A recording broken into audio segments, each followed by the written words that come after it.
Señor Subsecretario de Salud Pública, don Jaime Barros, como siempre, su buena disposición a acompañarnos hoy día. Esperamos también a la Ministra de Salud, que debiera estar por llegar en cualquier momento. El propósito de esta sesión es analizar a un año de su promulgación la ley Ricarte-Soto, 20.850, es el número de la ley, porque en la comisión investigadora, subsecretario, han surgido múltiples dudas, preguntas, comentarios y hemos recibido la opinión también de distintos sectores y de agrupaciones.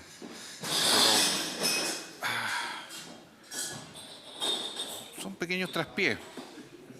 El gobierno también tiene algunos traspiés de ese tipo, pero son menos ruidosos o más ruidosos.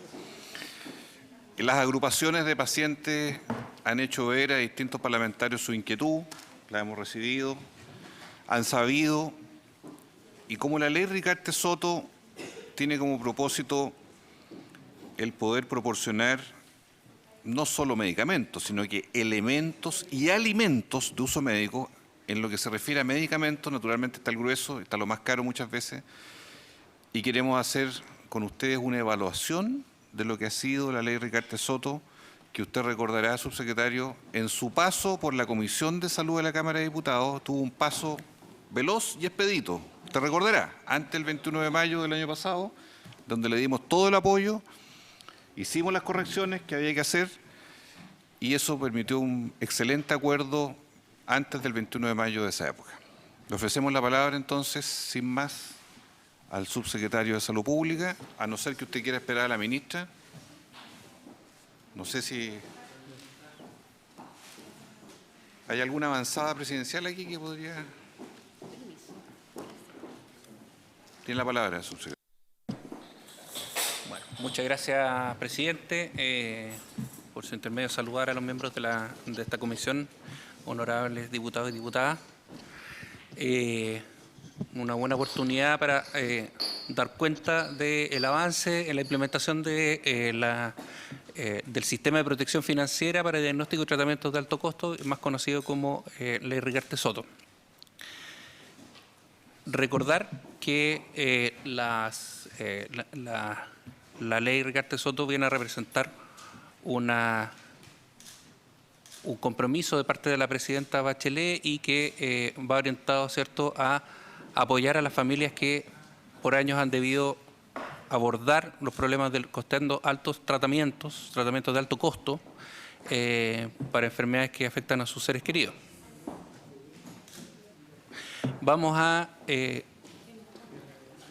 plantear algunos antecedentes de la presentación, los contenidos de la presentación. Partiremos con algunos antecedentes, con la implementación del marco normativo propiamente tal, algunos elementos de participación y transparencia que se han visto durante el proceso, cómo se ha realizado el proceso de selección de tratamientos y diagnósticos, cómo ha estado implementada ya la parte más operativa del acceso a las prestaciones y cómo se han experimentado otros avances en la implementación. Bueno, respecto a los antecedentes, recordar que el propósito de la ley Ricarte-Soto es asegurar diagnóstico y tratamientos basados en medicamentos, dispositivos médicos y alimentos, como señalaba usted, presidente, de alto costo con efectividad comprobada, y ahí tenemos remarcado que es no solo alto costo, sino que de efectividad aprobada. Dando cuenta del derecho a la salud, que es un derecho universal, y por eso mismo es que la ley señala que todos los beneficiarios de esta ley son todas las personas que están adscritas a algún sistema de salud previsional, con principios que tienen que ver con la equidad, la solidaridad, la eficiencia y la participación social.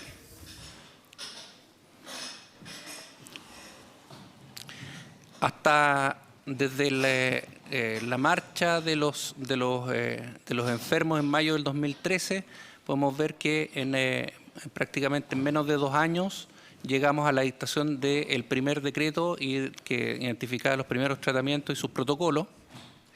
Y como marco general del avance de la implementación de la ley Ricardo Soto. Bueno,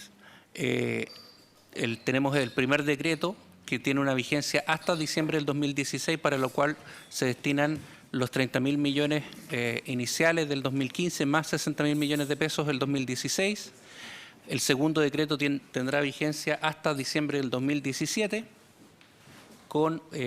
acompañado de una inyección al presupuesto del fondo asociado a esta ley de 100.000 millones, y el tercer decreto, que partiría en enero del 2018, tiene una vigencia de 1 año y medio.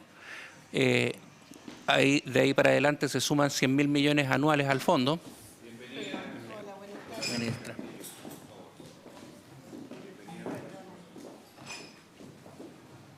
Siento. No sé si quiere hablar algo general o puede hacer un resumen. Ya. No, dele nomás, por favor.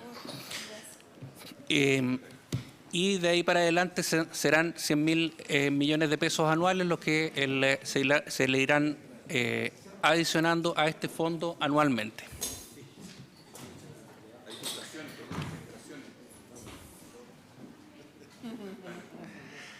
Bueno, un tema importante es cómo ha ido avanzando el marco normativo, y para eso evidentemente ya tenemos la ley, como usted señalaba, presidente, 1 año desde su promulgación, y de ahí para adelante hemos tenido todo el trabajo que ha significado el desarrollo de los distintos reglamentos y distintas definiciones que ha tenido que tomar el Ministerio.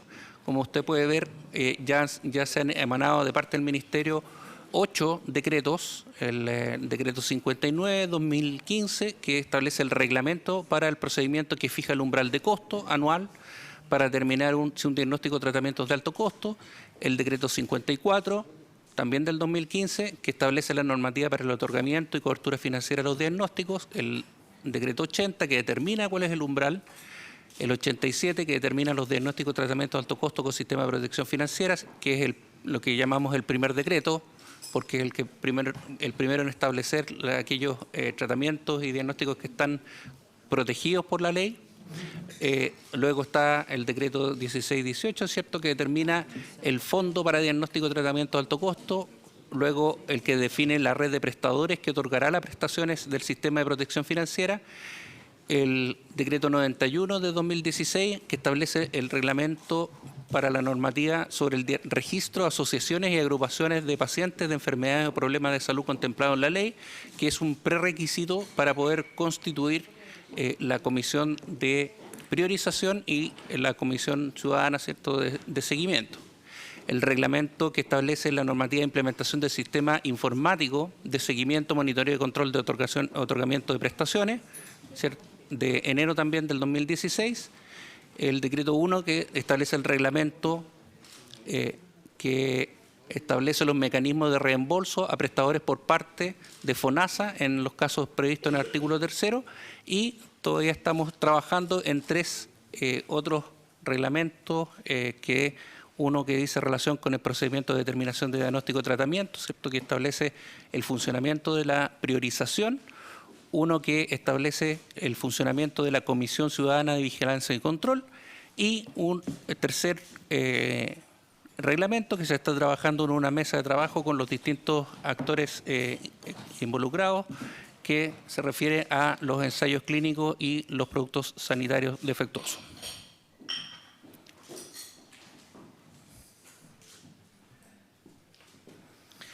Esto se complementa, y aquí hay bastante complemento por parte de la Superintendencia de Salud a través de sus circulares. Como pueden ustedes ver, hay una serie de circulares de la Superintendencia que establecen, por ejemplo, cómo se hace la continuidad de tratamientos incorporados una vez que hayan tratamientos que antes estaban, por ejemplo, resguardados o estaban siendo financiados por las instituciones de salud privadas o el FONASA. Una circular que establece también que la vigencia de la ley Ricardo Soto no puede afectar los beneficios ya prescritos, la libertad de los beneficiarios de elegir entre el financiamiento ley Ricardo Soto o el financiamiento que le da a sus propios planes de salud, etcétera. Informar a los entes previsionales los beneficiarios de parte de la ISAPRE, la definición de un formulario de notificación, etcétera. Como pueden ustedes ver, hay son 2, 3, 4, 5, 6, 7, 8, 9,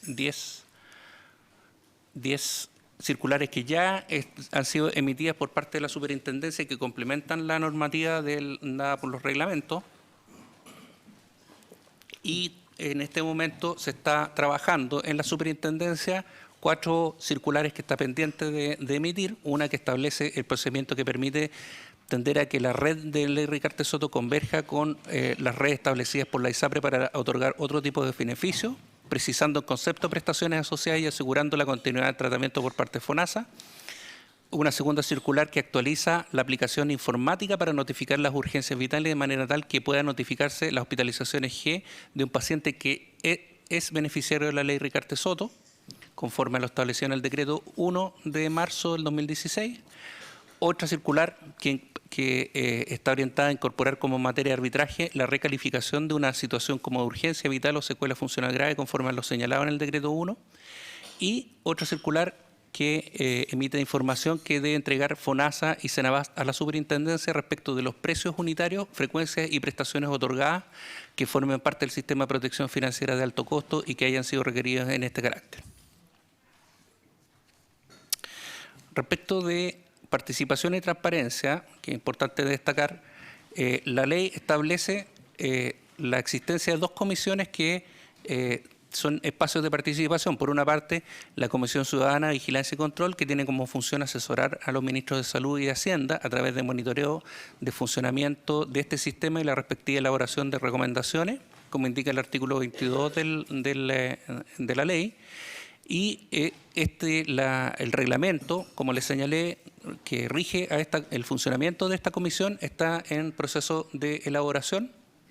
Debiera estar pronto a hacerse la consulta pública para que la ciudadanía pueda participar y hacer sus observaciones.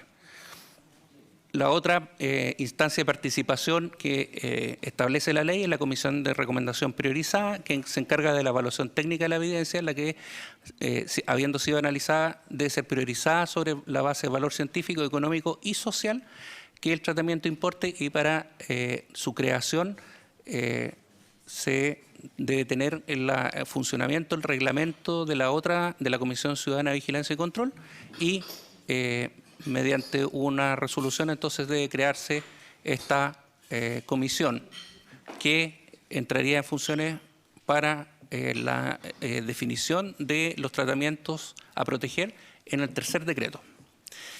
Ya está funcionando el Registro Nacional de Asociaciones o agrupaciones de pacientes, enfermedades o problemas de salud, y se ha difundido por parte tanto del sitio web del Ministerio de Salud, por las redes sociales, elaborándose material de difusión físico que han difundido en las Ceremis y los servicios de salud, y a través de televisión todo lo que significa la Ley Ricarte Soto.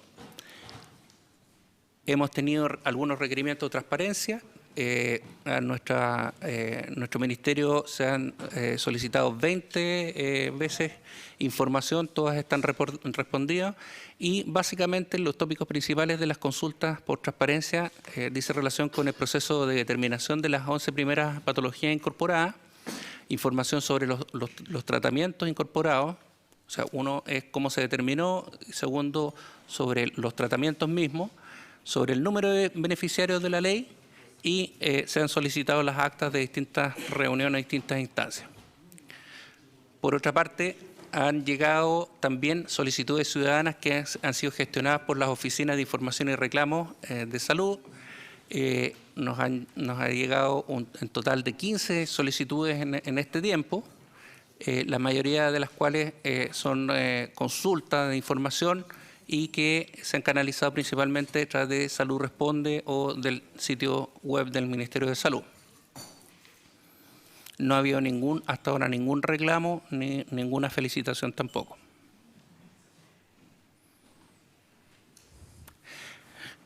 Aquí vamos a ir al tema ya más de fondo, creo yo, respecto de lo que interesa a esta comisión investigadora.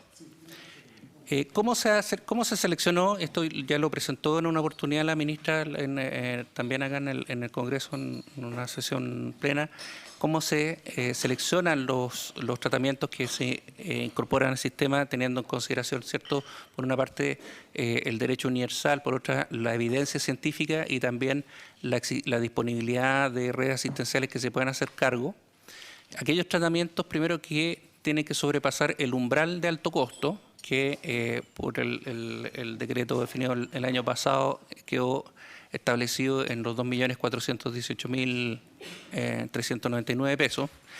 Luego de pasar ese umbral, los tratamientos que han sido propuestos son recolectada información respecto de ellos a través de la evidencia de la efectividad, el conocimiento que se tiene de estos problemas tanto en el Ministerio, FONASA, la capacidad de los servicios de salud, y se hace un levantamiento de la información disponible de los costos y los precios.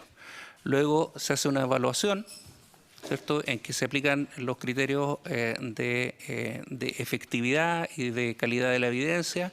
Se solicita opiniones de expertos y se hace el análisis de factibilidad, y finalmente viene el momento de decisión en el cual está involucrado el impacto en el presupuesto del fondo de la ley Ricarte Soto, el impacto de las redes asistenciales, y se elaboran los protocolos. Es así como va a haber el primer decreto. Ustedes conocen esto de público conocimiento. Se definió estas 11 primeras patologías con sus respectivos tratamientos que están enumerados en esta diapositiva. No los voy a leer para no latear.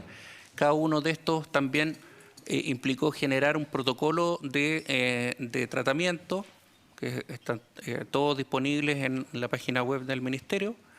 Y esto es importante, este gráfico, que los entendidos dicen que es para simplificar. A mí no me parece tan simple, pero esto es un esquema que refleja el proceso de definición ya aplicado para el segundo decreto. Esto, entonces,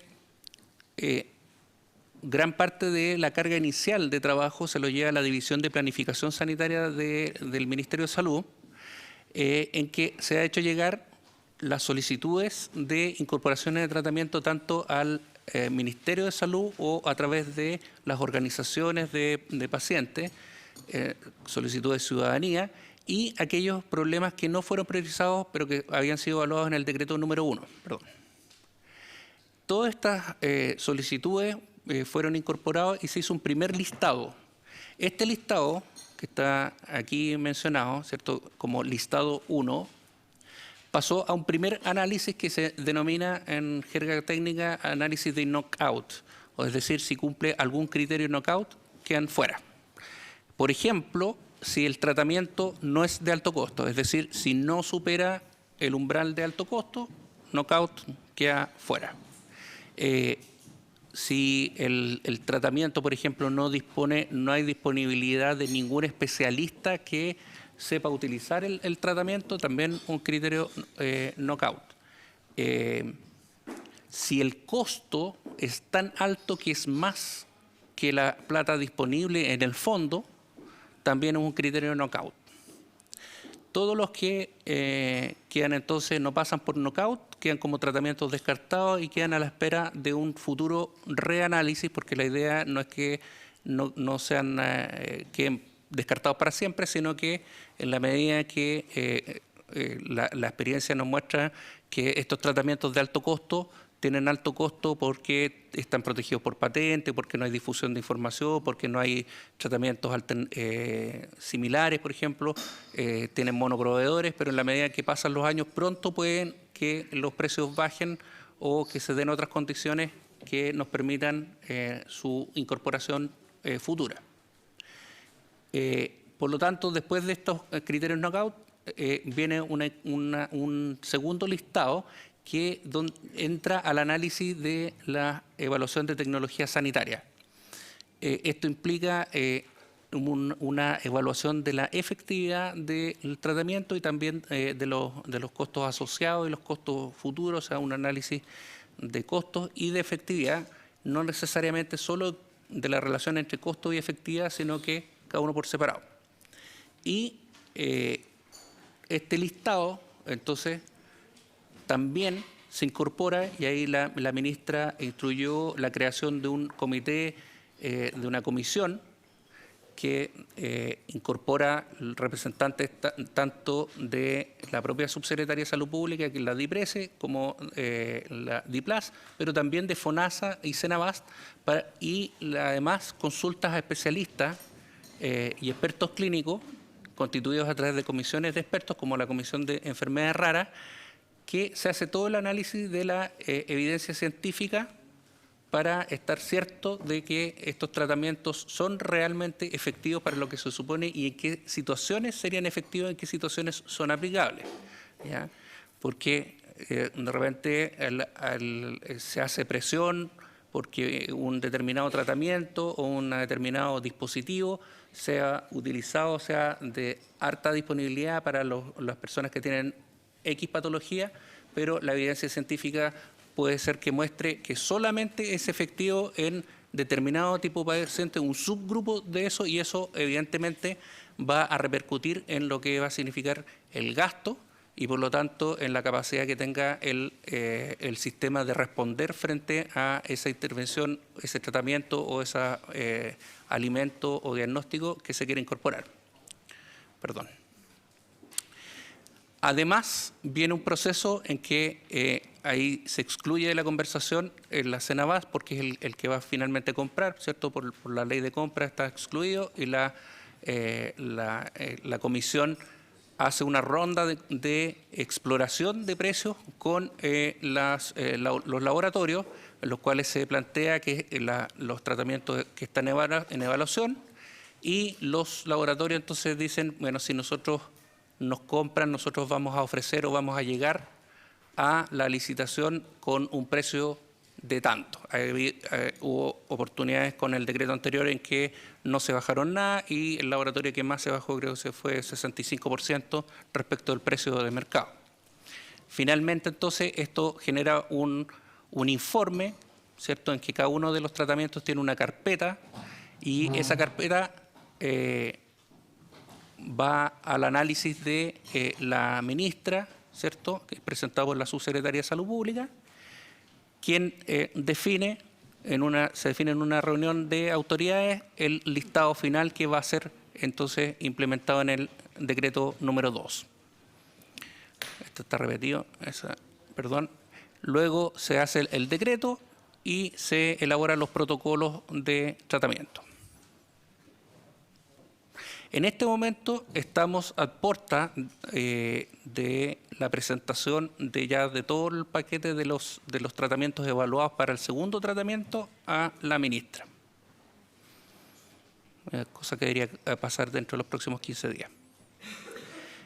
¿Qué ha pasado con el acceso a prestaciones en la ley Recarte Soto? Como ustedes saben también, el decreto lo que define varias cosas, define los diagnósticos, ¿cierto?, confirmación diagnóstica, tratamiento para una enfermedad X, ¿cierto?, el medicamento o los exámenes, establece la oportunidad en que debe ser entregado este tratamiento, se establece la red y se establecen también los protocolos. Todo eso va asociado para poder generar las prestaciones. ¿Y cómo se genera la prestación? Es frente a la sospecha diagnóstica,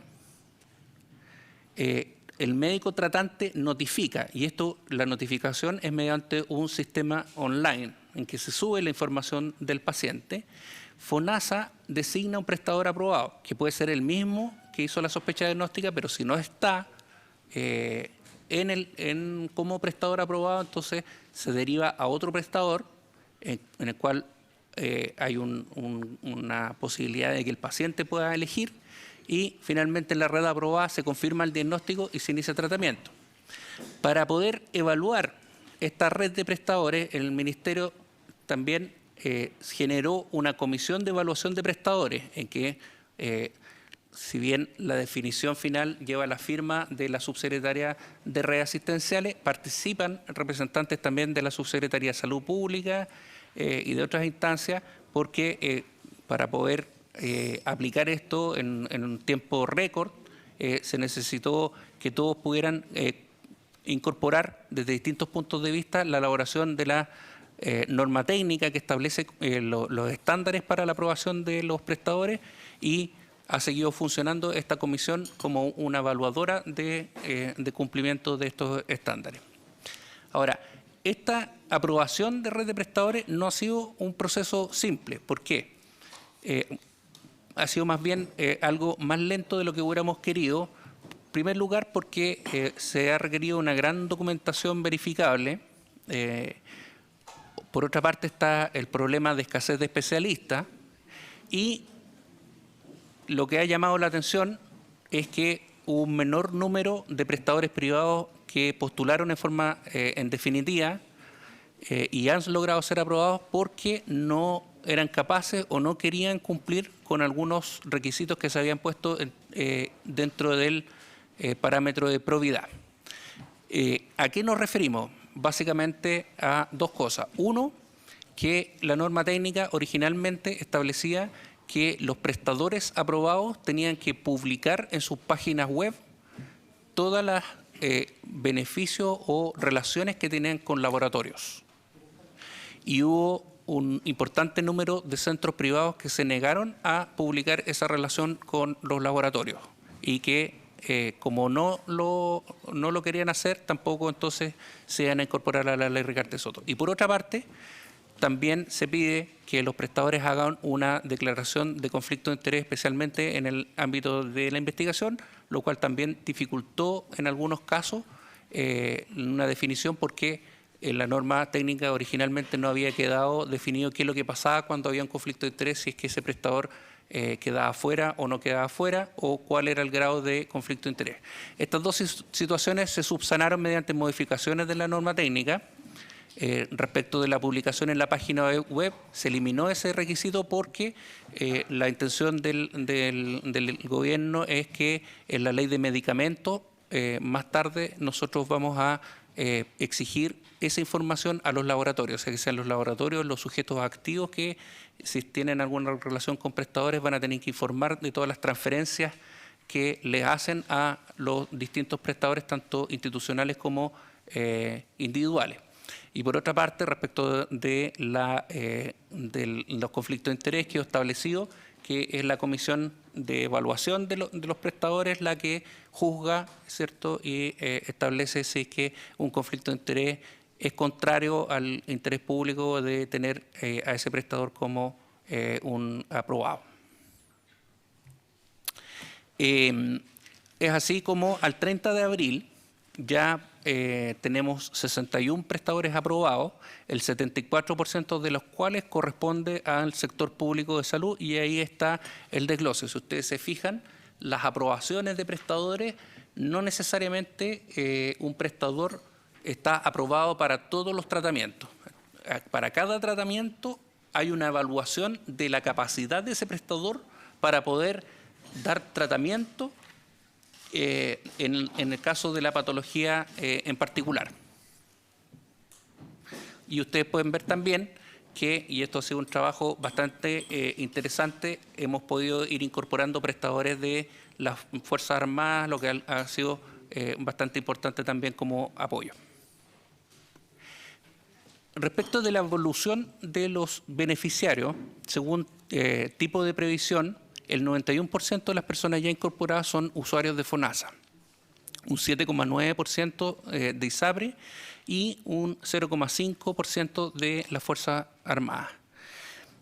De los 2.035 personas ya incorporadas al 30 de abril, 1.336 son nuevos usuarios de tratamiento, es decir, no estaban identificados antes, y 699 son usuarios de continuidad de tratamiento que estaban en el programa piloto de alto costo del FONASA.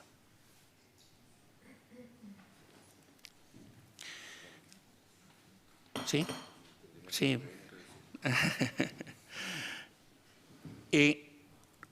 ¿Cuáles han sido los problemas de salud con mayor número de prestaciones, ¿cierto?, de mayor número de pacientes? El cáncer de mama, gen ER2, y la profilaxis de BRS en recién nacidos de pretérmino con displasia broncopulmonar, y la artritis reumatoide. Ahí están también para el registro la distribución por cada uno de los tratamientos. Aquí tenemos la distribución por regiones, tenemos el sistema de la ley Ricardo Soto ya operando a nivel de todo el país. Como pueden ver ustedes, están en todas las regiones del país, tenemos pacientes. Aquí hay un gráfico que muestra cómo ha estado la cobertura respecto de los casos proyectados al 2016, a finales de 2016. A la altura que estamos señalando, estamos dando la cuenta, el corte que se hizo para el sistema, 30 de abril del 2016, ya estaban incorporados 2.035 pacientes, un 47% de los estimados en los primeros 5 meses. Nosotros pensamos que se acercar a el número proyectado no lo vamos a alcanzar ni lo vamos a superar. Va a acercarse, pero va a estar por debajo. Y ahí está cuáles son los tratamientos que han alcanzado o se han acercado, como por ejemplo el cáncer de mama, a lo proyectado, y otros que están bastante menos que lo proyectado, especialmente en hipertensión arterial pulmonar, esclerosis múltiple y artritis reumatoide. Y ahí nosotros hemos focalizado en este momento, como ya empezamos a tener números suficientes como para darnos cuenta de comparación de dónde estamos más rezagados respecto de lo que habíamos proyectado, para focalizar a ir a ver qué es lo que está pasando, qué está haciendo que haya menor número de pacientes en tratamiento de lo que esperábamos. Por ejemplo, aparentemente hay un tema de acceso al diagnóstico en el caso de la hipertensión arterial pulmonar, y que estamos trabajando con el Servicio de Salud Oriente y el Hospital del Tórax para poder mejorar ese aspecto de dar más diagnósticos de hipertensión arterial pulmonar y así poder mejorar la cobertura del tratamiento, pero estamos trabajando en eso. Respecto a la compra de medicamentos, el mecanismo más utilizado ha sido la compra directa, que se debe principalmente a la existencia de monoproveedores, ¿cierto? De los 17 fármacos correspondientes a 11 patologías incluidas en el primer decreto, 79% corresponde a monoproveedores. Del total de 150.000 dosis comprometidas para compra, que es el equivalente a el número de casos que habíamos dicho que se había proyectado, ¿cierto? Y ya se ha distribuido al 30 de abril 24.000 dosis, lo que corresponde a un 16% de las dosis calculadas. Y este es un cuadro que les dejo que es muy interesante porque muestra una comparativa de los precios de compra por parte de Senabas de estos tratamientos antes de la ley Ricardo Soto y el precio después de la ley Ricardo Soto. Y ustedes pueden ver que hay variaciones de rebaja, y ahí, ojo, que puede ser un poco confundente lo que dice, porque el porcentaje de rebaja, entonces a mayor número quiere decir que es mayor la rebaja. La mayoría se rebajan, salvo el tratamiento para la mucopolisacaridosis tipo 2, en que el precio subió un 6%. El resto, en promedio, bajó su precio 8%, lo cual es bastante significativo en términos del monto total de recursos asignados. ¿Cómo funciona en la compra del stock? ¿Cierto? Se emite el decreto, luego calculado entonces la potencial demanda, se genera un mandato de compra por parte de la Subsecretaría de Redes Asistenciales, se codifican los productos, se verifica si tienen registro sanitario, si no lo tienen o no lo tuvieran, la ley permite que la Senabas haga el registro sanitario, ¿cierto? Y se carga la demanda en el sistema. Luego se procede a la compra con los distintos pasos administrativos, la certificación, almacenaje, distribución por parte de los operadores logísticos, ¿cierto? Y la recepción al cliente. Todo eso se hace un seguimiento mediante un sistema informático. Lo mismo con la compra de las importaciones. Voy a saltar esto.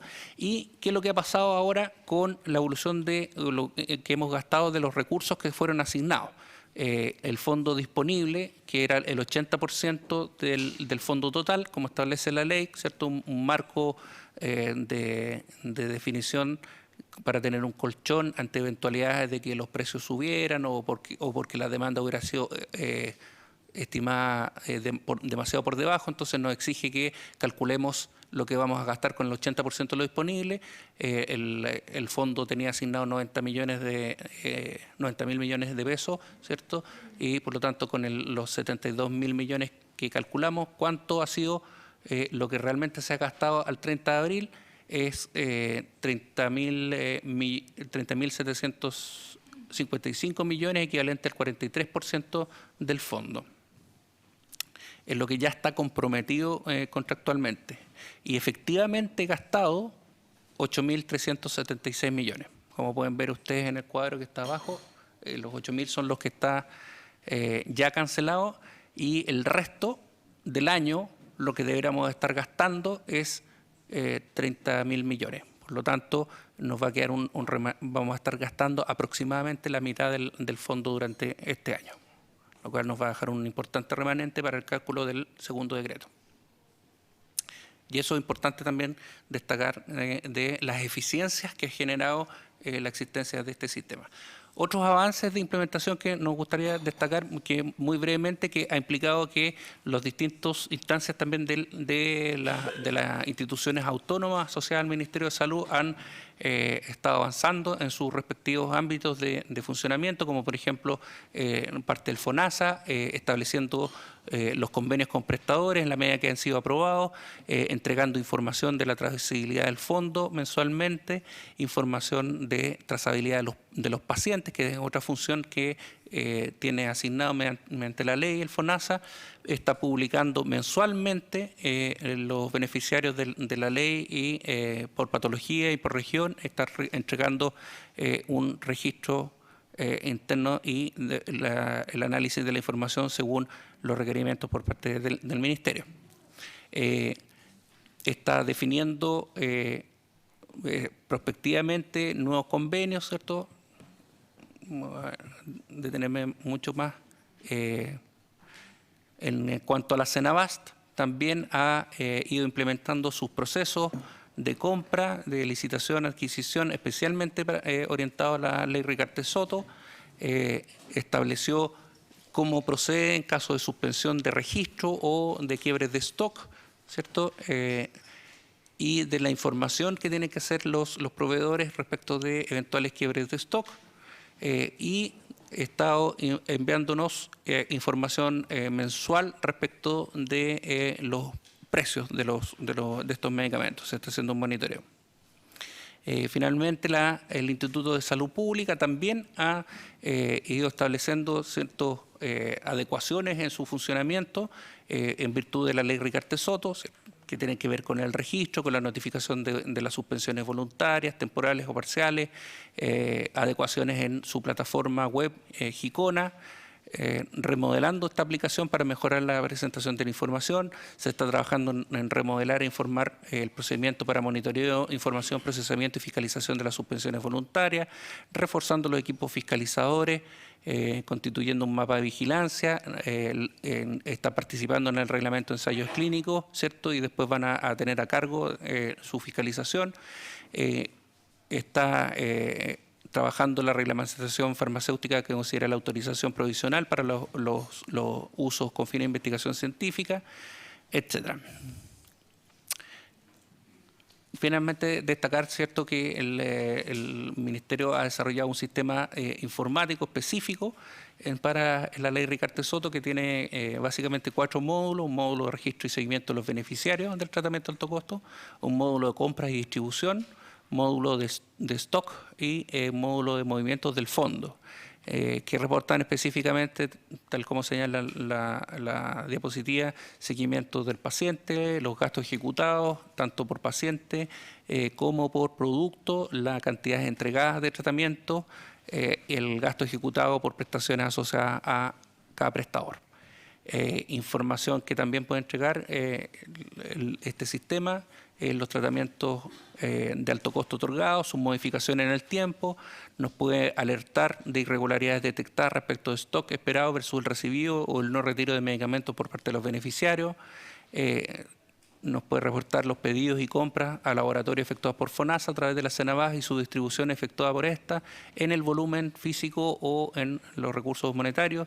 las recepciones, dispensaciones de medicamentos y otros efectuadas a los pacientes en volumen físico y dinero, y los medicamentos que están en stock tanto en volumen físico como en dinero. Y hasta ahí está el reporte de lo que hemos hecho. Muy bien, muchas gracias, subsecretario. Le ofrecemos la palabra a la doctora Carmen Castillo, ministra de Salud, por favor.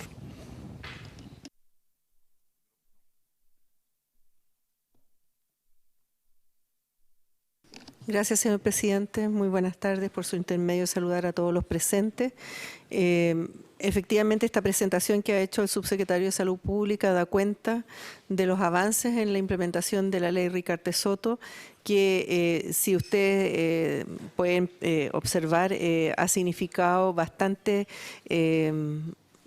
acciones adicionales a lo que uno inicialmente había observado. Esto debido a de que hemos tenido que adecuar mucho de del quehacer, tanto de redes como de salud pública, para poder dar respuesta a esta ley.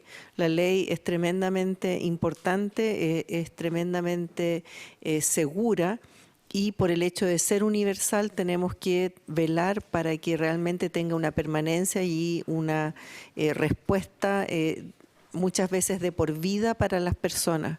Por lo tanto, si en algún momento ustedes estiman algún valor que uno dijera, estamos quedándonos tal vez con algún monto que quede para el próximo año, tiene uno que observar que tenemos que velar para que esta continuidad sea de por vida. El momento de que uno indica un tratamiento no puede después aducir la falta de fondos para no poder entregárselo. El hecho de ser universal nos obliga a tener mucha responsabilidad.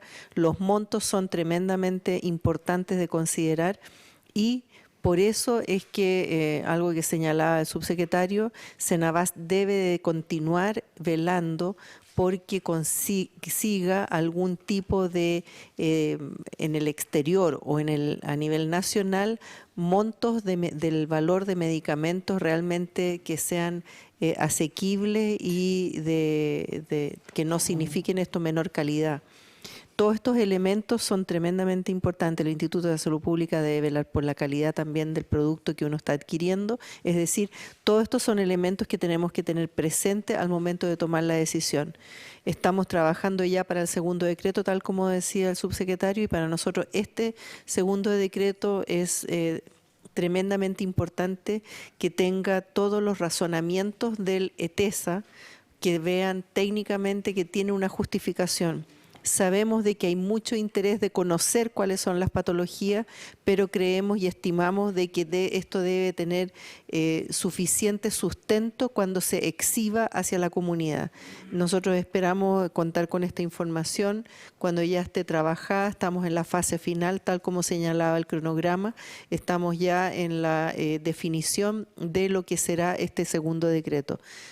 Solamente señalar de que ha sido un trabajo tremendamente integrador que nos ha permitido como ministerio y junto con las autónomas poder trabajar en conjunto para sacar adelante una ley tan importante como es la Ricardo Soto, que es un complemento dentro de lo que uno evalúa con la ley del GES o auge, en el sentido de que comparte problemas de salud en el contexto del alto costo del medicamento al día de hoy.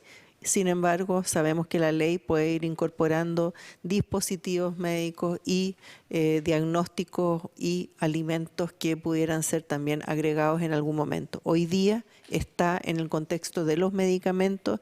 Hemos tenido tremendo trabajo fuerte y ahí uno tiene que hacer un reconocimiento a los equipos de trabajo tanto de redes como de salud pública en sacar la reglamentación que respalda la decisión y también en formar equipos para poder hacer un buen filtro para que realmente le llegue el medicamento a quien lo necesita y no a quien tiene el título de la enfermedad, sino que realmente ese medicamento tenga una utilidad efectiva y de calidad, tal como se ha señalado en más de una oportunidad en esta exposición. Eso nomás, señor presidente. Ministra, muchísimas gracias. Se ofrece la palabra entonces a los señores parlamentarios para la ronda de preguntas. Está el diputado Pérez, en primer lugar, y ahí Gaona. Le quiero pedir a la diputada Rubilar Si pudiera presidir un momento, por favor, que tengo que salir junto a la ministra un momento.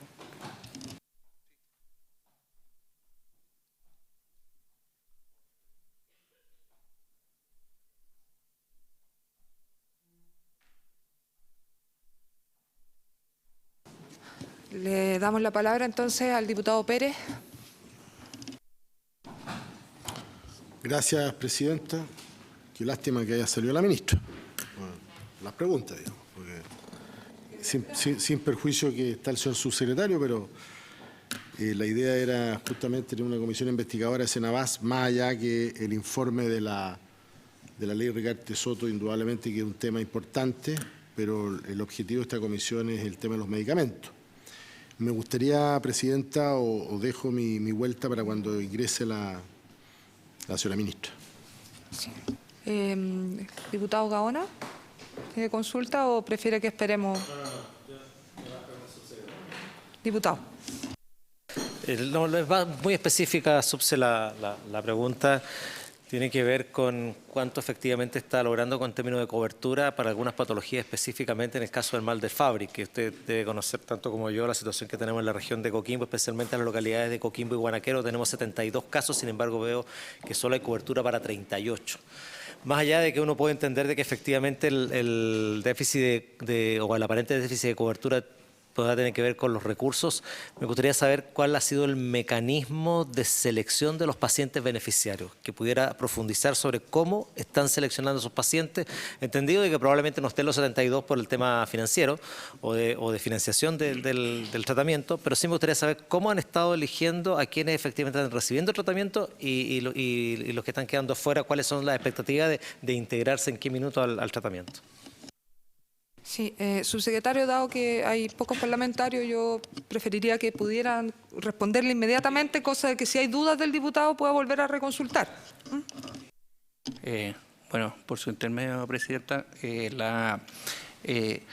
la idea de la ley Rigarte Soto es, en general, como principio, es la universalidad. O sea, no debiera haber criterios discriminatorios per se en la aplicación. Sin embargo, cuando la evidencia científica nos ha dicho que es un subgrupo dentro de los que sufren la enfermedad, aquellos que realmente se beneficiarían del tratamiento, se ha establecido dentro de los propios protocolos la existencia de comisiones que evalúan los casos para ver si efectivamente cumplen con los criterios, porque si no los cumplen no se puede, probablemente podría estarse gastando un recurso que no tendría efectividad.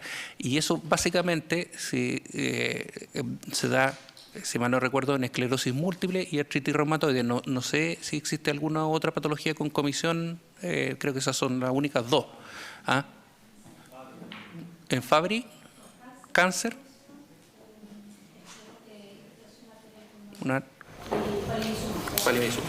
Entonces, los otros, que efectivamente, como usted dice, ha sido más lento la incorporación, y efectivamente uno sabe, yo estaba también ahí y he conversado con las personas, estamos revisando cómo acelerar la incorporación. Ha habido más bien un tema administrativo más que de no selección de los pacientes, porque debiéramos tener de aquí a final de año la gran mayoría de esos pacientes, si no todos, incorporados, porque no hay criterio de comisión con Fabry. O sea, yo sé que Fabry no, hay otros que tienen comisión y otros que tienen comisión.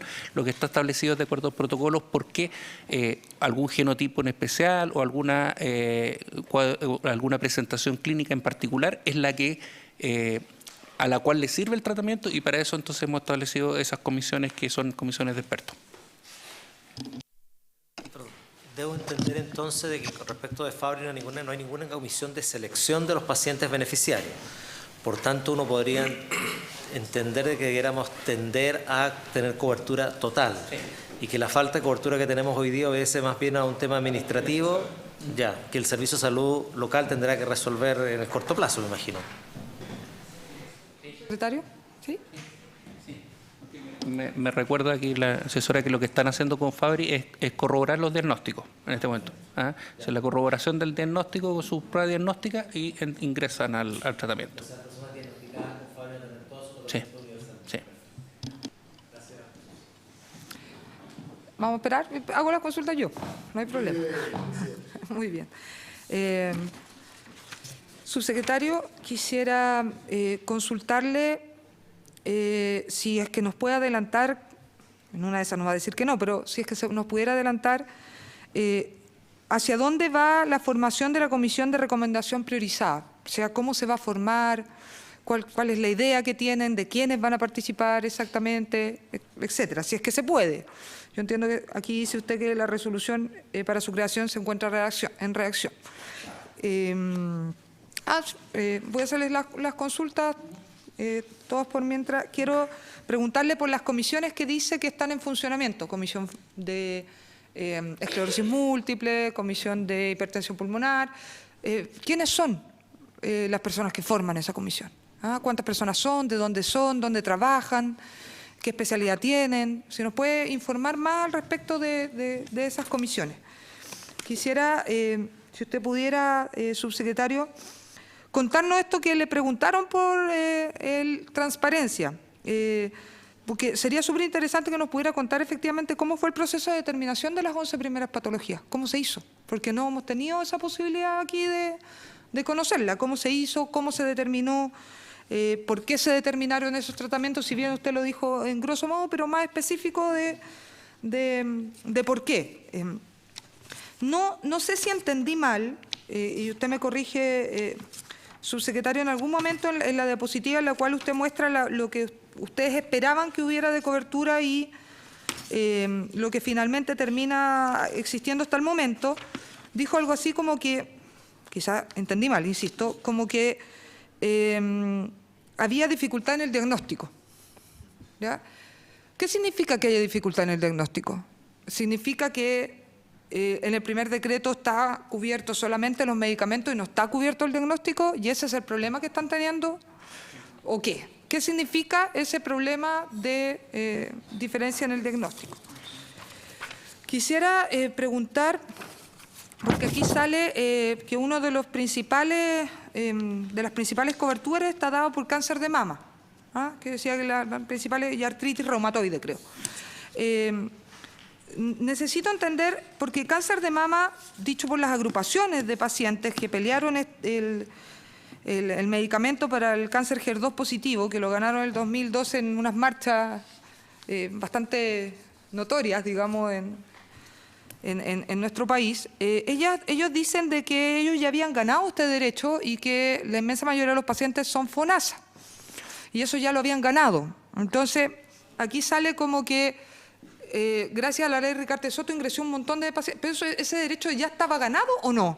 Porque ellas informan de que ese derecho ya estaba ganado de antes, del 2012. Entonces me gustaría entender si efectivamente esto es un beneficio de la ley Ricarte Soto o no, como dicen las agrupaciones de pacientes. Lo mismo en el tema de la esclerosis múltiple, porque yo le pregunté la otra vez en la otra comisión, le pregunté por el tema del medicamento que hoy día ingresa a la ley Ricarte Soto, que antes estaba dentro de las guías clínicas de esclerosis múltiple del auge. Cuando uno ve los pacientes, hay pacientes que pasaron de la ISAPRE a FONASA, o sea, de ISAPRE a ser cubiertas ahora por la ley Ricarte Soto con uno de estos medicamentos que fue el que ingresó. Antes lo cubría el auge, lo cubría la ISAPRE. Tanto es así que todas las personas que lo requirieron antes del 20 y tanto de junio del 2015 lo sigue cubriendo la ISAPRE por una circular de la superintendencia.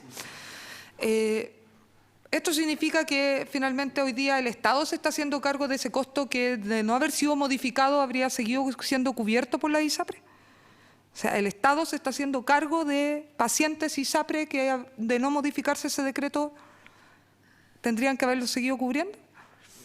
Es súper interesante eso, porque finalmente al sacar esto del decreto auge y pasarlo a Ricarte Soto, se hace cargo el Estado independiente del seguro que tenga la persona. Entonces me gustaría entender eso también al respecto del medicamento de esclerosis múltiple. Si pudiera contestarme por eso, por mientras por eso. Vamos. Puedo encontrar más, así que no me tiente. Sí.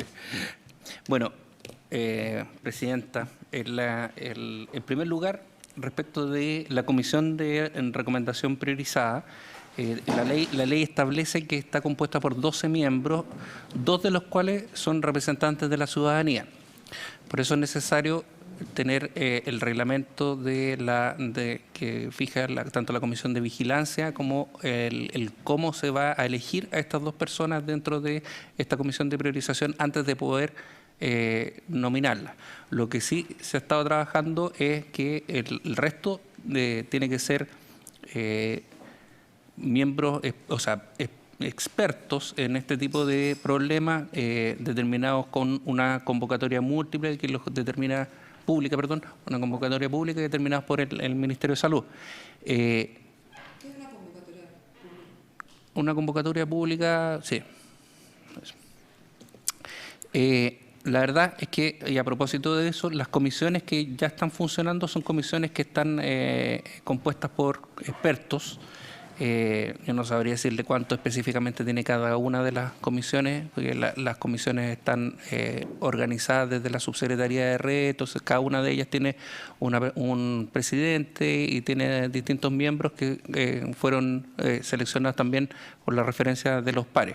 Pero es una información que le podemos hacer llegar de quiénes son los miembros actuales de esas comisiones, ¿ya? Después, respecto del proceso de evaluación para el primer decreto, tiene mucho que ver con lo mismo que señalábamos ahora, que respecto de las propuestas, primero el hecho de pasar o no el umbral de alto costo, la posibilidad de implementar esto en las redes y sobre todo también hacernos cargo de la continuidad de tratamiento de aquellos tratamientos que estaban en el piloto de alto costo que estaba en el FONASA.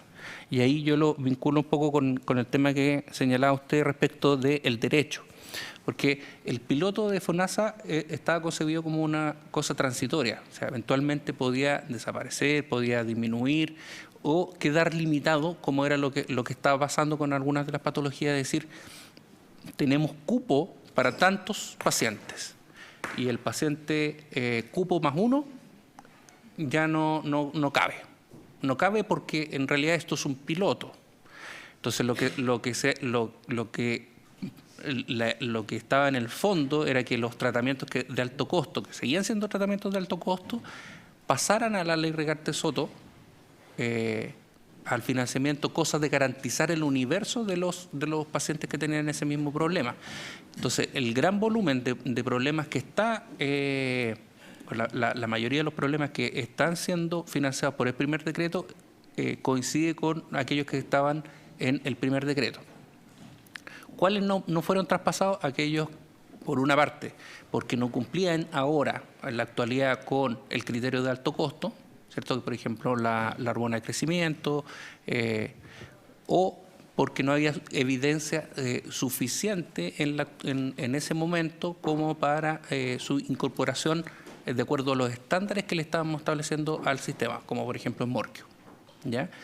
Y por lo tanto, esos quedaron fuera y entonces el gran volumen son aquellos tratamientos.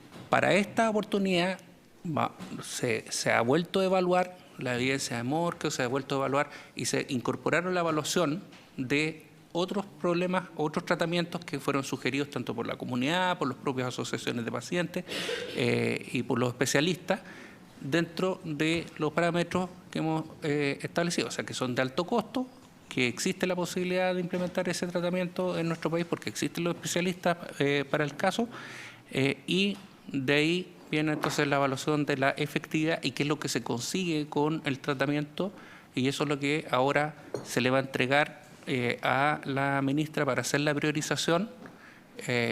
Después se dará cuenta de cuáles fueron los criterios con los cuales se priorizaron.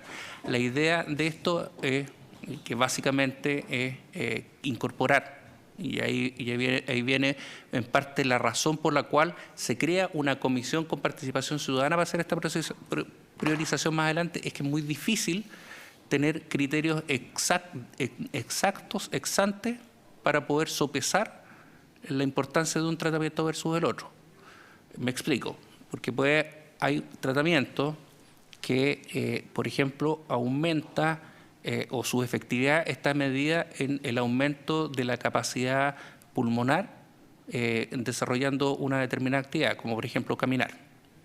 Otro, en cambio, tiene, tiene como parámetro de efectividad la sobrevida o los años de sobrevida, que es distinto. Entonces, la idea más adelante de tener una comisión que haga esa priorización es que también establezca criterios más claros de forma, pero la experiencia internacional siempre muestra que una deliberación es probablemente lo más importante para tomar esa decisión de priorización.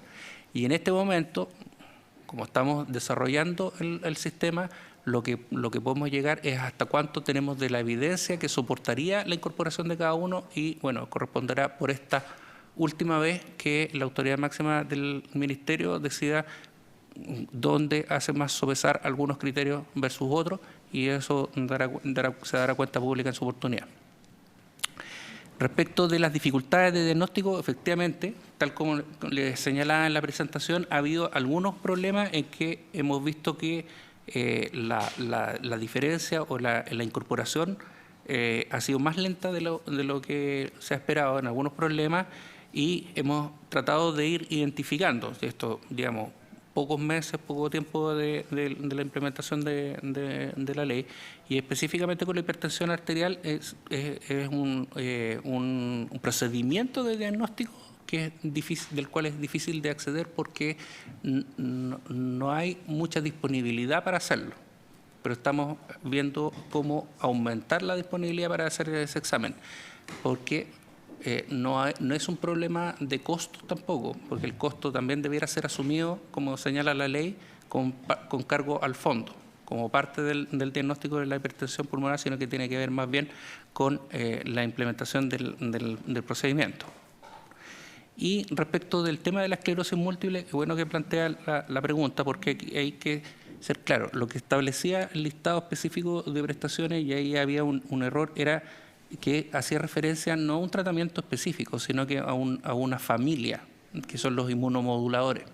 Entonces, en el último tiempo, con el mayor desarrollo de los tratamientos biológicos, se estaban incorporando muy rápidamente al mercado, a la existencia, nuevos inmunomoduladores, y no había claridad de cuáles de esos eran específicamente los que estaban garantizados, generando una presión de compra sobre los seguros, principalmente el seguro público, que el FONASA, que nos representó que para ellos se está generando una problemática que también se está viendo en el sistema privado, pero que ya el sistema privado de alguna manera había resuelto mediante las circulares.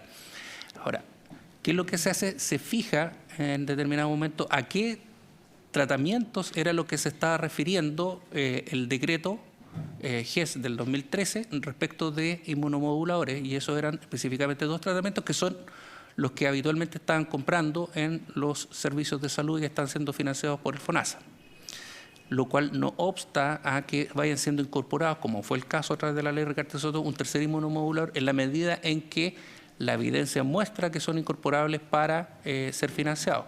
Y lo mismo podría ser potencialmente también a través de la ley del auge. Pero la idea no fue ni limitar ni hacerse cargo a través del Estado de una cosa que debiera estar asegurada, sino que primero definir el alcance de la garantía en esa modificación que se había hecho en el listado de prestaciones, y en segundo lugar avanzar mediante el mecanismo que tenemos en la actualidad, que es el de la Rigarte Soto, para poder financiar un tratamiento que sí ha demostrado efectividad, que es este tercer inmunomodulador que se incorporó en la ley Rigarte Soto.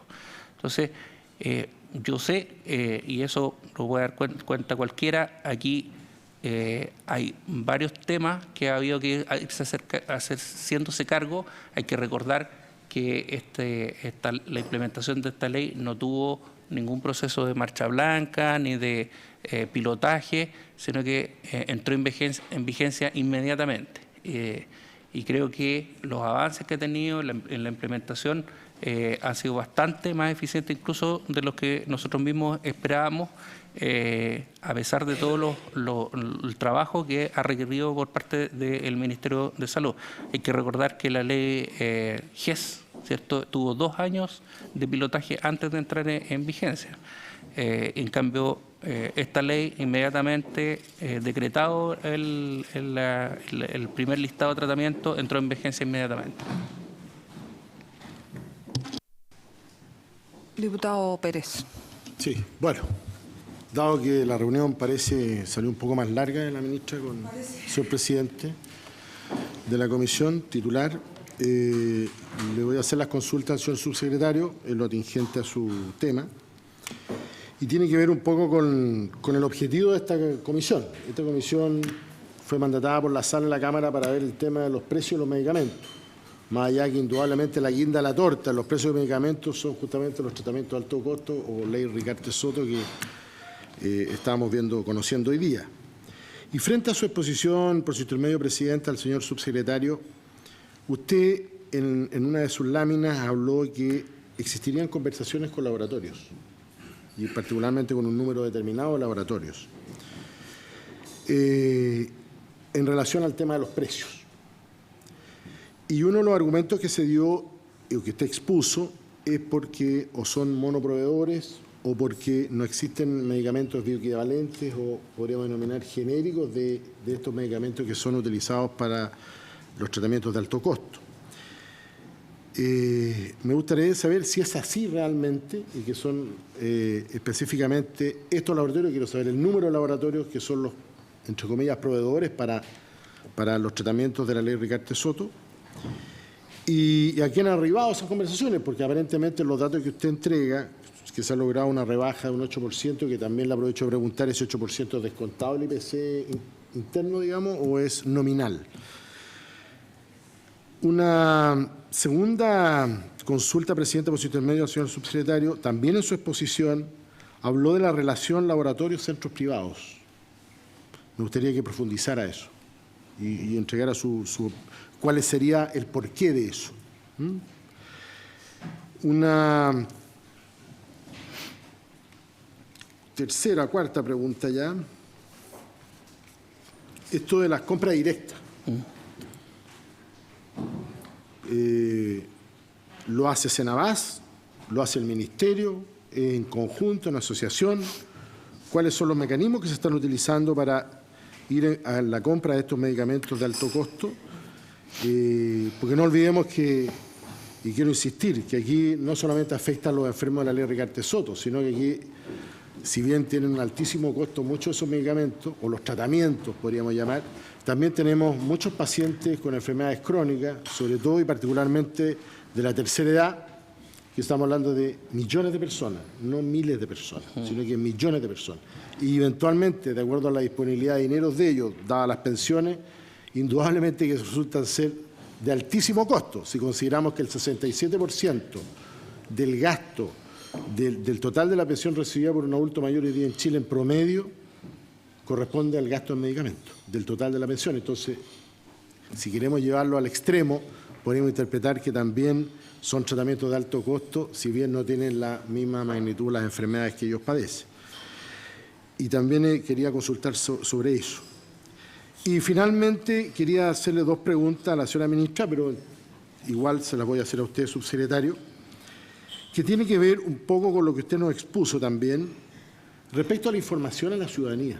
Porque después de ver la explicación que usted dio respecto a cómo se ha ido conformando la operación de la aplicación de los tratamientos de alto costo, o conocida como ley Ricardo Soto, es bastante engorrosa. Pero también hay un tema de expectativa. Usted fue bastante claro, y así al menos lo entendí yo, y si estoy equivocado, por favor, me corrige, no es tan simple acceder al sistema. Por lo tanto, la ciudadanía debiera saber, incluso en esta etapa, que bien usted dijo que a lo mejor no hubo una puesta en marcha, que fue de inmediato, si tiene contemplado el Ministerio alguna política de difusión que en un lenguaje simple le llegue a la ciudadanía y a las familias de quienes tienen estos enfermos con estas, al menos con estas 11 o las futuras patologías de ley Ricardo Soto, porque la verdad las cosas que lo que uno escucha y ve y las consultas que le hacen son bastante distintas a lo que aquí estamos conociendo. Ese sería uno. Y lo otro, la última pregunta es, en relación a la política y al objetivo de esta comisión, ¿cuál es la opinión del Ministerio ya? respecto al tema de los precios de los medicamentos en este país, o al mercado de los medicamentos en este país, desde la perspectiva del Ministerio de Salud del Estado de Chile. Porque hemos conocido la opinión desde los laboratorios, las agrupaciones, las farmacias independientes, las farmacias de cadena, el fiscal nacional económico, etc. Nos gustaría saber la opinión, en este fondo, del Gobierno de Chile, o que representa al Estado a través del Ministerio de Salud, respecto del mercado de los medicamentos y esta opacidad, que la verdad es las cosas que todavía no la podemos aclarar en esta comisión, y espero que sea parte del informe y podamos llegar a buen puerto. Esas serían las preguntas, presidente. Gracias. Subsecretario. Muchas gracias, presidenta, por su intermedio. Las consultas del diputado Pérez. Sí.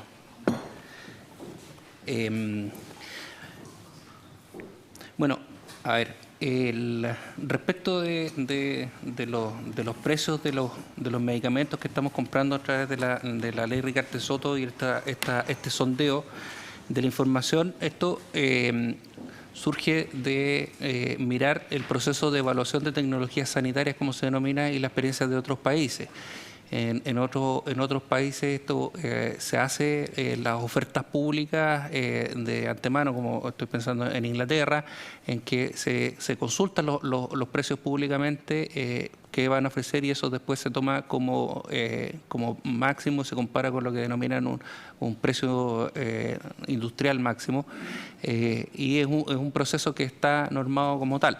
En nuestro país nosotros tenemos la ley de compra, y la ley de compra establece algunos criterios de diferencia. Entonces, lo que nosotros necesitábamos era la información, y necesitamos todavía la información, de alguna manera, una referencia para poder hacer la evaluación de tecnología sanitaria, que tiene que ver con el costo que va a tener para el fondo el asumir un compromiso respecto de un tratamiento. Es decir, si nosotros decimos vamos a incorporar este tratamiento y no sabemos cuál es el precio que nos van a cobrar finalmente, o si se van a subir de ese precio, era bastante complicado de tomar esa decisión. Entonces lo que se hizo fue invitar a los laboratorios de todos los tratamientos que se estaban evaluando, son muchos más que los que actualmente se les ha comprado, a que hicieran una oferta, o nos dieran una referencia, como por así decir, un presupuesto con un periodo de vigencia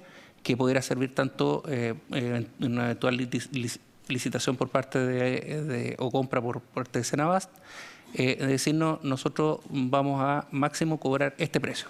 Entonces, con ese precio nosotros podemos hacer la evaluación de cuánto nos iba a costar la incorporación de ese tratamiento. Algunos laboratorios lo leyeron mal y dijeron, bueno, no, si de todas maneras lo van a incorporar, y no rebajaron nada, y otros que hicieron una rebaja tan sustantiva que permitió tener un margen dentro, que permitió la incorporación de ese tratamiento en este primer decreto. Es parte de lo que se necesita para la evaluación en cualquier parte del mundo, que se pueda incorporar un tratamiento para poder ser financiado. Ahora, nosotros hemos sido bastante cautos con esto, como les señalaba, no ha participado la Senabast, porque justamente la Senabast es la que compra. Entonces, al ser el que tiene que finalmente hacer el procedimiento de compra, no queríamos que existiera ninguna relación con los laboratorios en esta suerte de exploración de precios. Y nosotros podemos dar cuenta, si usted, si le parece bien, presidenta, nosotros también podemos mandar la información de las fechas de las reuniones, con qué laboratorios hubo reuniones, quiénes participaron en esas reuniones, porque a nosotros nos interesa mostrar que transparentemente de todo ese procedimiento, y el procedimiento también para actualmente para la elaboración del segundo decreto. Ahora, respecto de la relación de los laboratorios con los centros privados, que llama la atención, efectivamente, y es un tema que a nosotros nos llama poderosamente la atención, pero no desde ahora, sino que desde siempre, porque, y es conocido además en la literatura mundial, de que gran parte de la fuerza de venta que tienen los laboratorios se ejerce a través de la influencia de un intermediario, que es el médico que prescribe, o los centros médicos, que son los que disponen de los tratamientos, por la existencia de la asimetría de información. Entonces, es fácil que, por ejemplo, visitadores médicos ofrezcan regalías a quien prescribe, asociado a las prescripciones o no de un determinado tratamiento, y eso finalmente termina siendo una especie de conflicto de interés en que se termina prescribiendo a pacientes un determinado medicamento que no necesariamente es el más barato para el paciente o sin permitir la posibilidad de que sea el propio paciente el que está eligiendo el tratamiento, o que se le hace pensar que un determinado tratamiento no es lo mismo que el otro y que es superior, siendo que no existe evidencia científica que avale esa determinación. Conociendo esto, nosotros habíamos puesto en la norma técnica, como le explico, ¿por qué nos interesaba? Porque al ser el prestador, un prestador que tiene que ser aprobado, el prestador finalmente es también el que va a indicar o a certificar que necesita un determinado tratamiento. Por lo tanto, si se certifica o se aprueba en el tratamiento que está brindado por un laboratorio que es el que da ese tratamiento o que vende ese tratamiento, podía existir el riesgo de que se sobreindicara. Ahora, como nosotros tenemos un mayor control respecto del seguimiento de los pacientes y de todas esas cosas, nosotros en una segunda instancia dijimos, no es tan necesario en este momento que nosotros esa relación o esta relación que hay entre el laboratorio y centro quede transparentada desde el principio, sin perjuicio de que de todas maneras a nosotros nos interesa que todo ese tipo de relaciones en algún momento se transparente, y por eso lo hemos puesto como una indicación a la ley de medicamentos que está en trámite en el Senado y que esperamos que pronto ya pueda pasar a la Cámara de Diputados para que aquí también se pueda discutir. Y que los laboratorios informen públicamente a las autoridades, ¿cierto?, de todas las transferencias de valor que le hacen a los que participan de alguna manera en la prescripción, ya sea porque son centros médicos o los prestadores individuales, o también universidades, facultades de medicina donde se hace investigación, etc.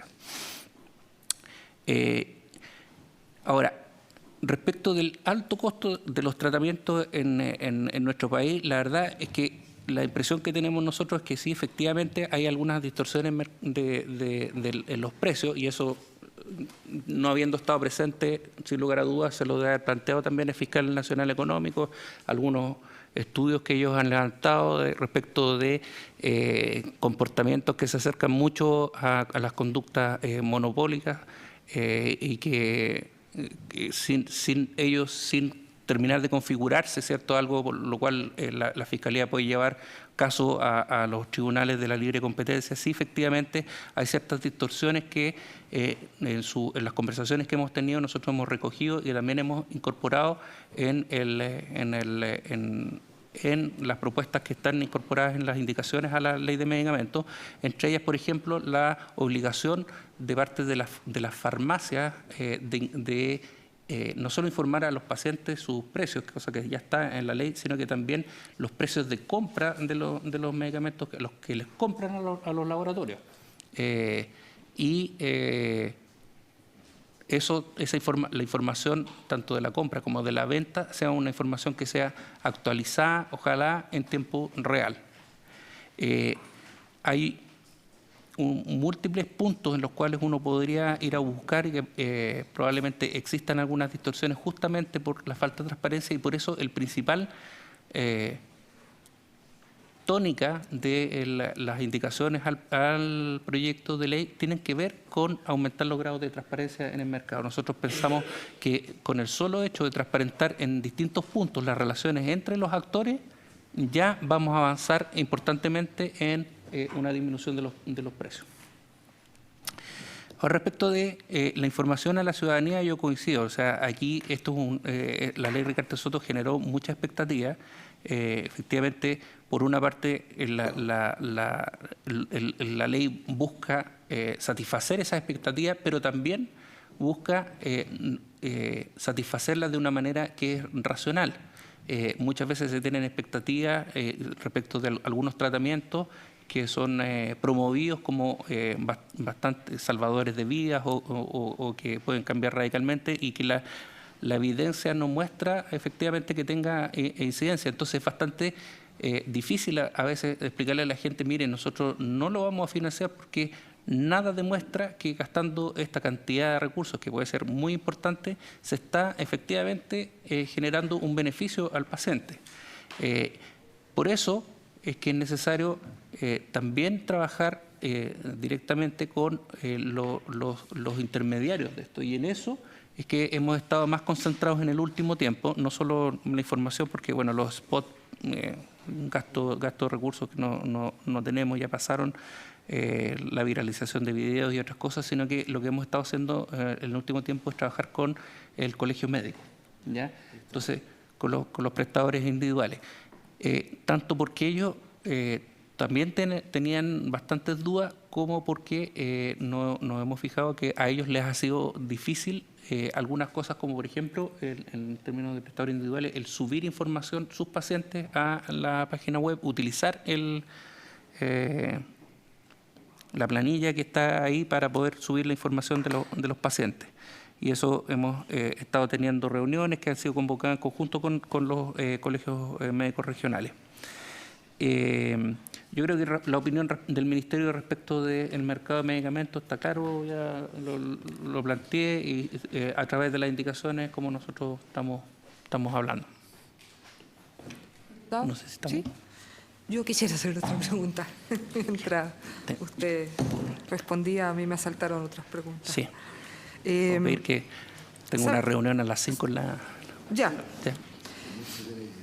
Quisiera preguntarle, ¿sabe lo que pasa? Que me sigue quedando la duda al respecto de la cobertura global que ustedes vaticinan como buena.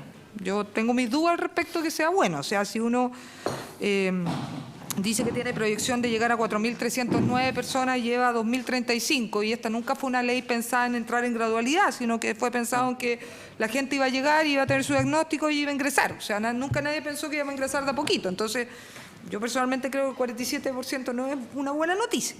Me gustaría entender cuál es la explicación real que sea. Si a mí me diagnostican, o sea, si yo tengo sospecha diagnóstica de alguna de estas enfermedades, las con más baja cobertura, pensemos en esa, ¿dónde voy a hacerme el examen?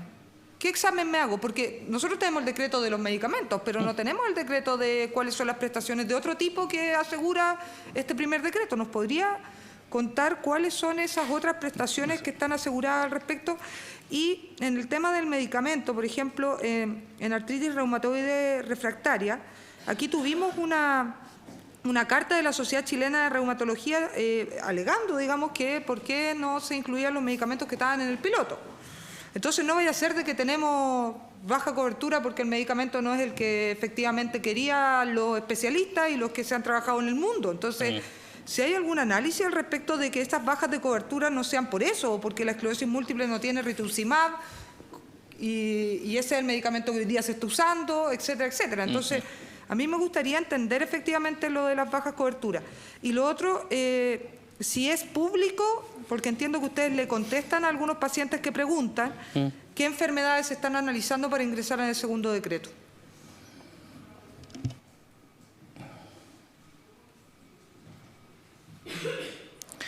Baja cobertura y listado. Sí, el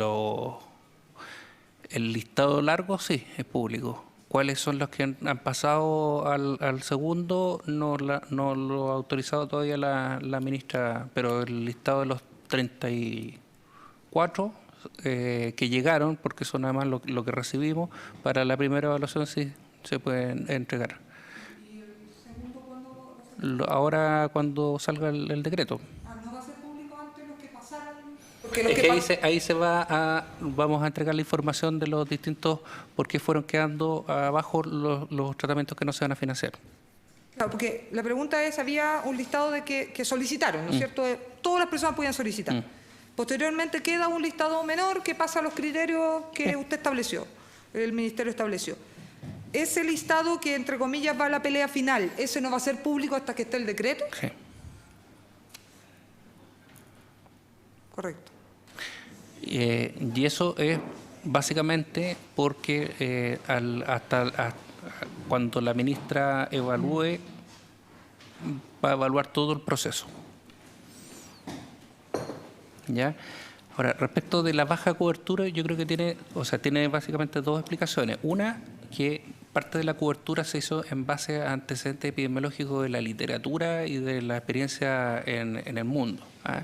Y nosotros elegimos y proyectamos con las cifras más altas, ¿ya? Y que no necesariamente son la realidad nuestra, ¿ya? Por otra parte está el tema que ya señalaba del ingreso de los pacientes por algunas dificultades que tienen que ver con el diagnóstico o con otras, como por ejemplo que los propios médicos hayan tenido dificultades para ingresar. Ahora, cada uno de los tratamientos tiene, por así decirlo, una vía que, si bien se puede parecer, también es distinta, ¿ah?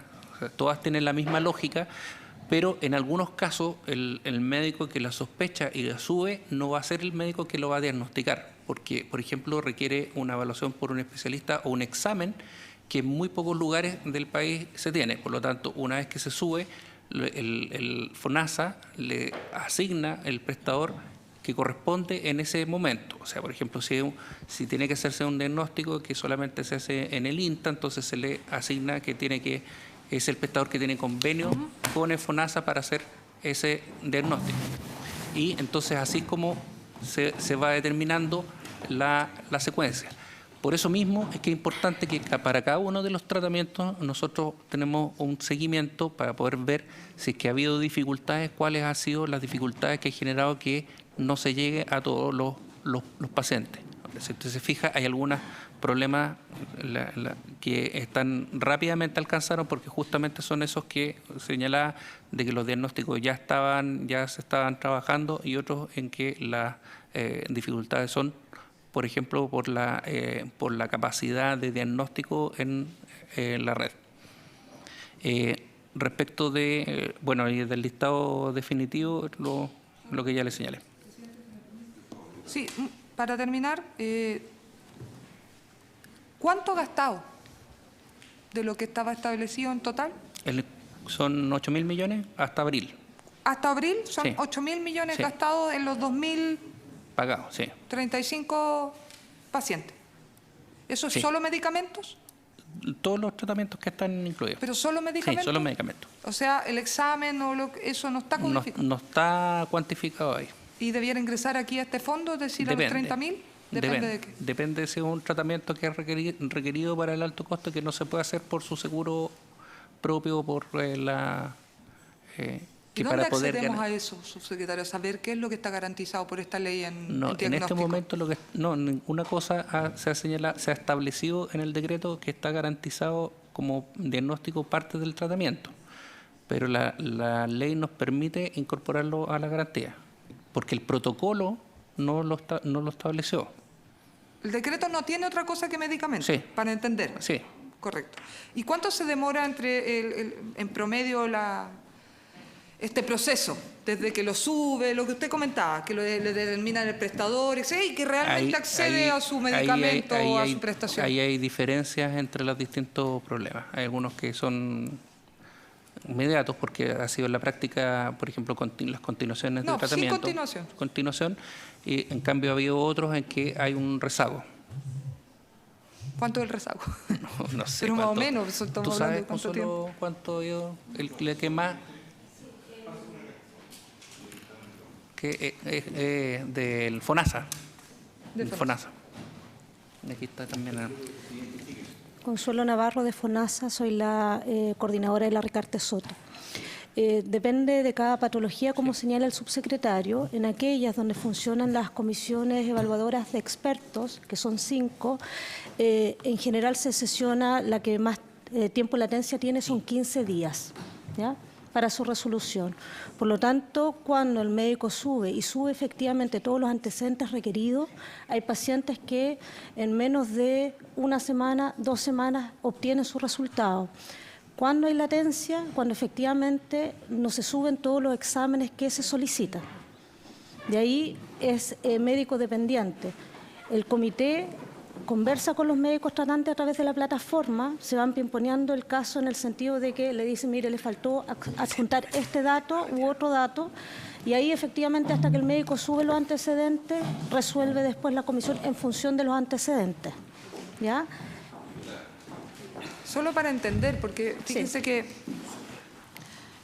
yo tengo la sensación, puedo estar completamente errada, pero la sensación que tengo es que el cuello de botella es el diagnóstico. Entonces, es el problema que nos pasó muchas veces en el auge. Y en la discusión que tuvimos en esta ley, ingresamos los diagnósticos para evitar esto. Esto fue la discusión que nosotros dimos. Dijimos, no queremos un auge 2.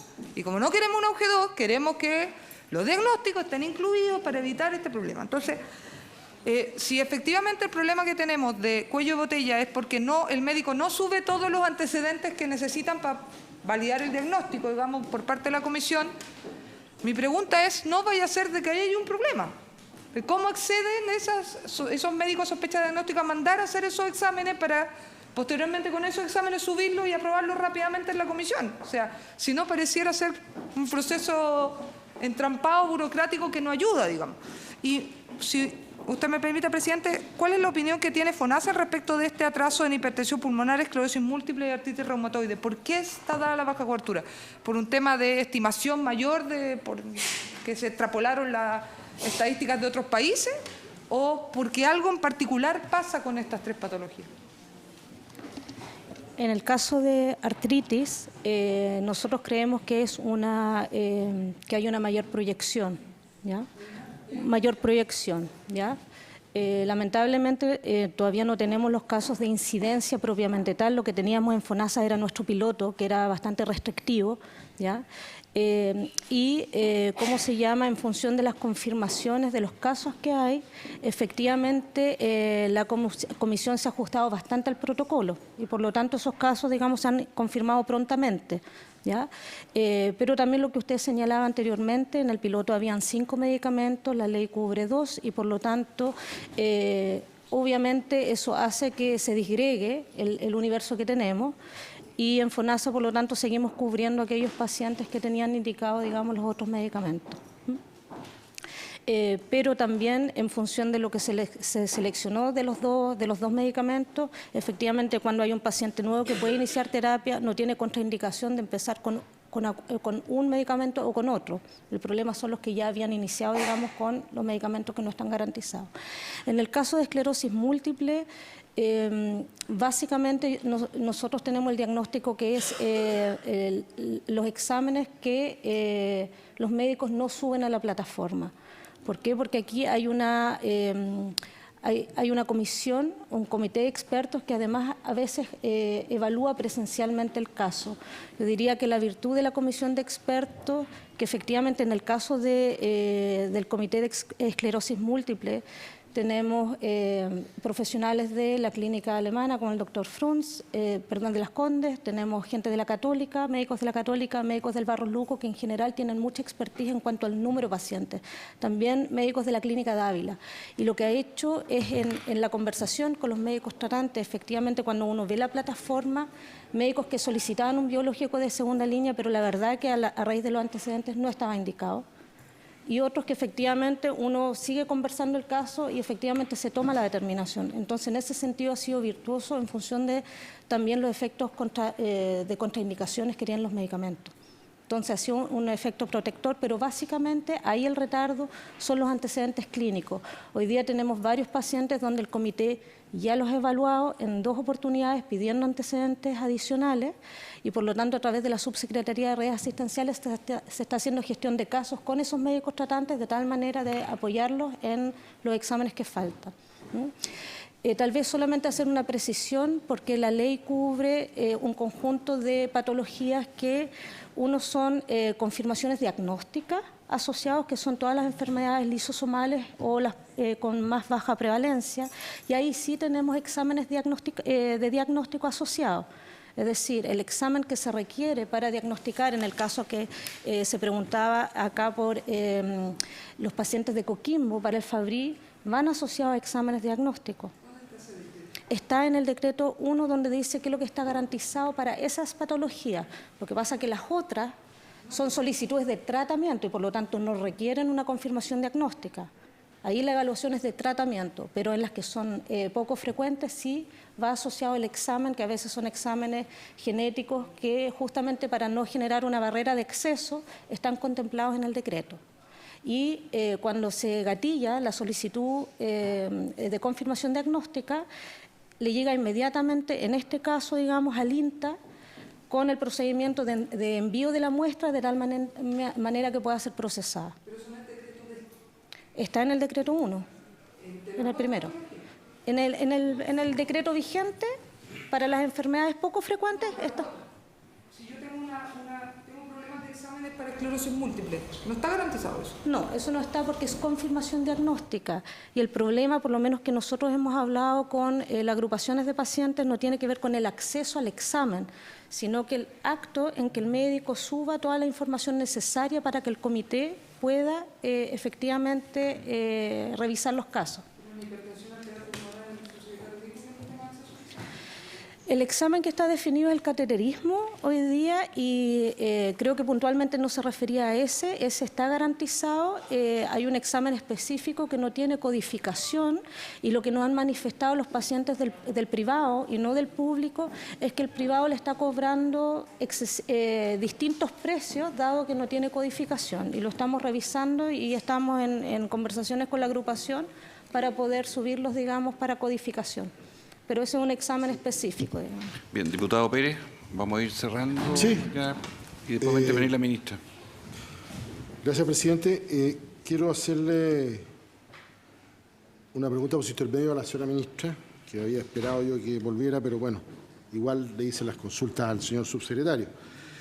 Pero especialmente quiero preguntarle a la señora ministra, como representante del Gobierno y del Estado de Chile, respecto a su opinión como ministra de Salud al mercado de los medicamentos en Chile, específicamente los precios. No tan solo por lo que nos convoca hoy día los tratamientos de alto costo, que son la guinda de la torta de los precios, sino que también a los precios que afectan a millones de chilenos, particularmente con enfermedades crónicas, adultos mayores fundamentalmente, en que más del 67% de su presupuesto se va en gasto de medicamentos.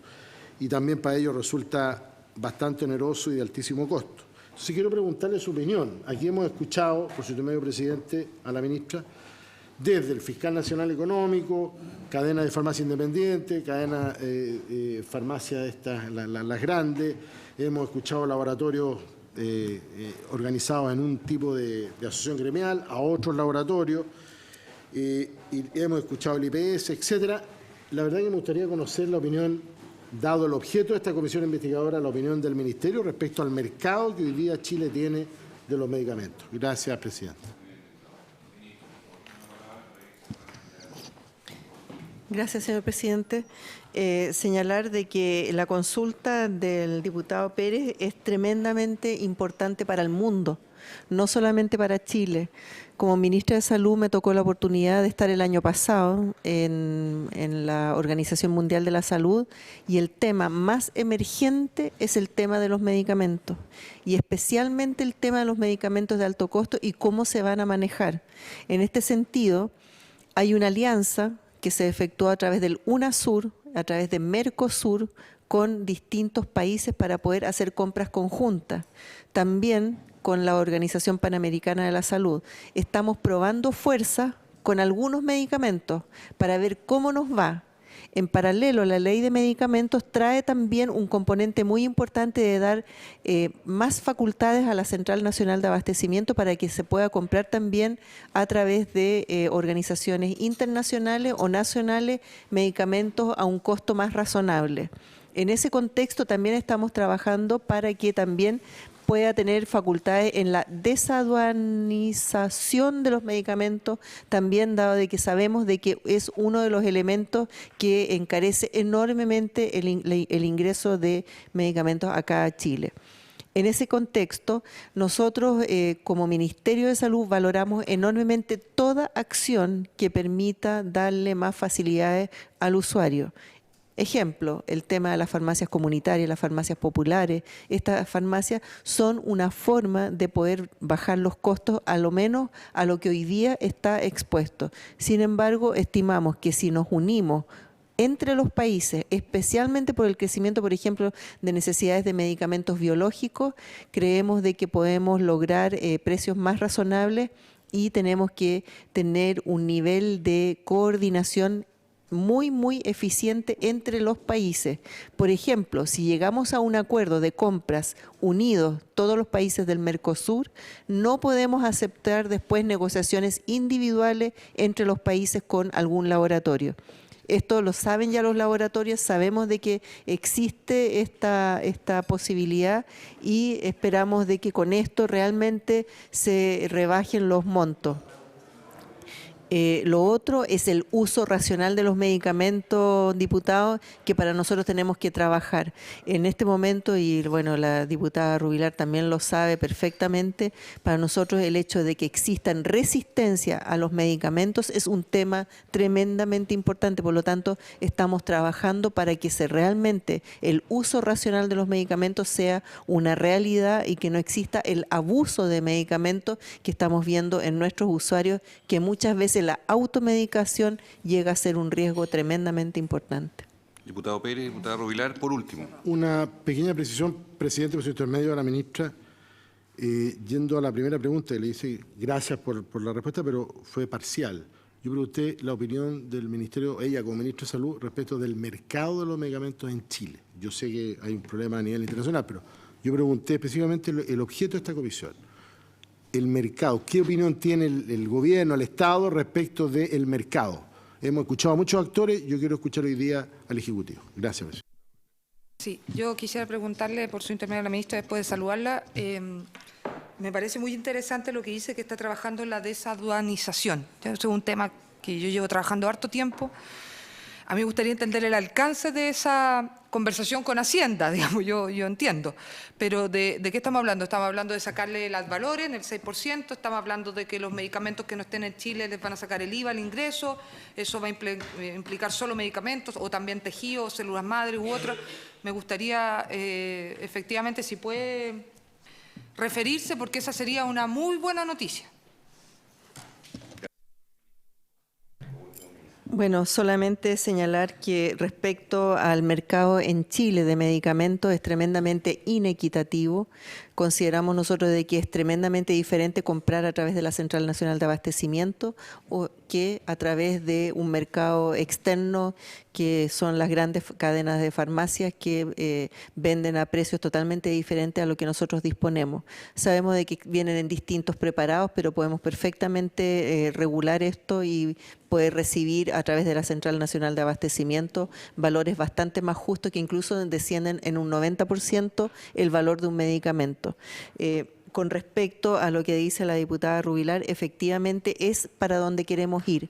Nosotros queremos de alguna manera lograr que la desaduanización también incorpore temas de tejidos y temas de células, que seguramente es el futuro de los medicamentos, el tratamiento genómico de las enfermedades, que es tremendamente personalizado, y creemos que para allá va, y estamos trabajando fuertemente en impulsar todo estudio, toda investigación que permita tener un estudio genómico de las enfermedades que permitirá un tratamiento personalizado y exclusivamente para la persona, que es el futuro que viene.